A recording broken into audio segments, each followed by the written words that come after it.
E aí, gente, vamos lá? Mais uma questão do treinamento Enem, questão agrícola e questão agrária. Vamos trabalhar essa questão aqui, 2018, segunda aplicação, número 65, foi a questão do caderno azul. Vamos lá? Enunciado. No contexto descrito, uma estratégia que tem sido utilizada para a manutenção dos níveis de produtividade é... Muito bem. Então ele foi bem claro aqui no enunciado, diz uma estratégia para se manter os níveis de produtividade. Vamos ver o que o texto fala e vamos tentar identificar aí a alternativa que melhor responde ao questionamento da questão. Muito bem. Diz assim o texto: a manutenção da produtividade de grãos por hectare tem sido obtida, entre outros, graças ao aumento do uso de fertilizantes. Contudo, a incapacidade de regeneração do solo no longo prazo mostra que, mesmo aumentando o uso de fertilizantes, não é possível alcançar a mesma produtividade por hectare. Então veja que ele está basicamente dizendo no texto seguinte, que mesmo a gente fertilizando o solo, constantemente, a produtividade vai diminuindo. Então você tem que ter alguma estratégia para você compensar essa redução de produtividade devido ao que o solo não consegue manter a capacidade ao longo do tempo. É basicamente isso. Então você vai ter que se valer de outras técnicas para garantir o aumento da produtividade e não a perda de produtividade. Então a questão ela vai falar sobre Revolução Verde. O que está por trás aí é a Revolução Verde. O que é a Revolução Verde mesmo? É a inserção de tecnologia na agropecuária, que expandiu pelo mundo a partir da Segunda Guerra Mundial, a partir da segunda metade do século XX, portanto, e que chegou intensamente nos países subdesenvolvidos, principalmente nos emergentes, a partir dos anos 1970 e 1980 e continua avançando. É a tecnologia moderna na agropecuária. Exemplos de Revolução Verde: tecnologias ligadas à pesquisa científica, engenharia genética, mecanização. Então, máquinas agrícolas, sementes selecionadas, sementes híbridas, organismos geneticamente modificados, como, por exemplo, as sementes transgênicas, que aumentam a produtividade,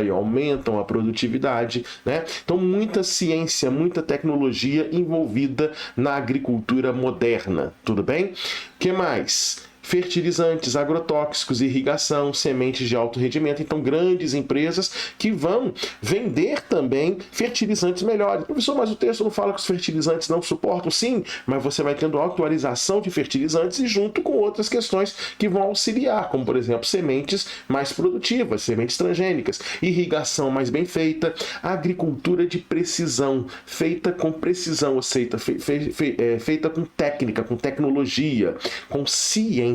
Tudo bem? E isso traz uma série de consequências que a gente pode ver aqui. Gostaria até de trabalhar essas consequências num slide diferente para a gente poder absorver melhor. Consequências da Revolução Verde, principalmente nos países subdesenvolvidos, que é o foco do Enem. Consequências da Revolução Verde aqui no Brasil, por exemplo. Tudo bem? Primeiro, aumentou a produção. Claro, aumentou demais a produção. Os pacotes tecnológicos, a inserção tecnológica produziu um grande aumento de produção, tornando o Brasil uma potência agropecuária. Aumentou a produtividade, que é o rendimento por hectare, aumentou demais. Então, isso foi fundamental para a economia brasileira. Foi fundamental para a economia dos países subdesenvolvidos esse avanço na produção agrícola, absorvendo a Revolução Verde. Acontece que isso favoreceu mais a grande produção e não o pequeno produtor. Por quê? Porque o pequeno produtor não tem condições de acompanhar os investimentos necessários na tecnologia, os investimentos financeiros. Isso aumenta muito o custo de cultivo e ele não consegue acompanhar, ele não consegue se atualizar. E aí ele vai ficando para trás, o que privilegia o grande proprietário. A Revolução Verde gerou desemprego no campo, a mecanização tirou emprego. É o chamado desemprego estrutural, que é o desemprego tecnológico. A Revolução Verde, por consequência, acabou aumentando o êxodo rural. Mais desemprego no campo, mais pessoas migrando em direção às cidades. A Revolução Verde tirou emprego de alguns, mas gerou alguns empregos, principalmente empregos que são em menor quantidade e são empregos de maior especialização, maior qualificação. Muitas vezes é carteira assinada, mas na maioria das vezes é trabalho terceirizado, contrato, prestação de serviço, de contrato por 6 meses, contrato veterinário por 6 meses, o técnico agrícola, o engenheiro agrônomo, por aí vai. Tudo bem? A Revolução Verde trouxe graves consequências ambientais. Poluição dos solos, os agrotóxicos, poluição dos alimentos, poluição dos lençóis freáticos, né, de todos os recursos hídricos, rios, lagos, etc. Então, vem os danos ambientais resultantes da Revolução Verde. E quando a Revolução Verde foi implementada no mundo subdesenvolvido a partir das décadas de 1970 e 1980, foi prometido, ou pelo menos era dito, né, o discurso era: a Revolução Verde vai contribuir para acabar com a fome nos países pobres. E a gente se tornou um grande produtor agrícola, um grande exportador, primazia internacional na produção agropecuária, mas a fome persiste no mundo subdesenvolvido, inclusive aqui no Brasil ela está aumentando. Então, a Revolução Verde não acabou com a fome. Por quê? Porque era destinada ao mercado externo. Aqui no Brasil, a soja, a maior parte da soja vai virar farelo, né, para ração animal, ou vai virar óleo, né, para, por exemplo, biodiesel, um dos destinos. Então, ela não acabou com a fome. Beleza? Então, a questão vai tratar dessas tecnologias, vai tratar de Revolução Verde. Vamos voltar ao enunciado? No contexto descrito, uma estratégia que tem sido utilizada para manutenção dos níveis de produtividade é a elevação do valor final do produto. Deixa o produto mais caro e isso resolve. É uma estratégia para você manter ou até aumentar os níveis de produtividade no campo? De jeito nenhum. Tudo bem?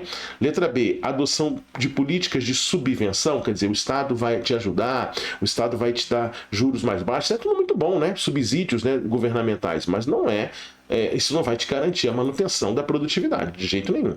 Ampliação do modelo monocultor? Não, né? A monocultura já estava aí antes da Revolução Verde e continua. Então não é ampliar o modelo monocultor, pelo contrário, ele vai até ajudar a esgotar mais o solo, diminuir a produtividade. Letra D, investimento no uso de biotecnologia? Pode ser. A biotecnologia, a tecnologia é ligada à engenharia genética, por exemplo. A modificação genética, a produção de transgênicos, a produção de organismos geneticamente modificados, sementes selecionadas, contribuem para você manter ou até aumentar a produtividade, apesar da perda de produtividade dos solos, que é indicada aí no texto. Tudo bem? Marca a alternativa letra D, é a alternativa correta, pode curtir o vídeo, viu? Letra E, vamos eliminá-la. Crescimento da mão de obra empregada? Não, diminuiu a mão de obra empregada, né?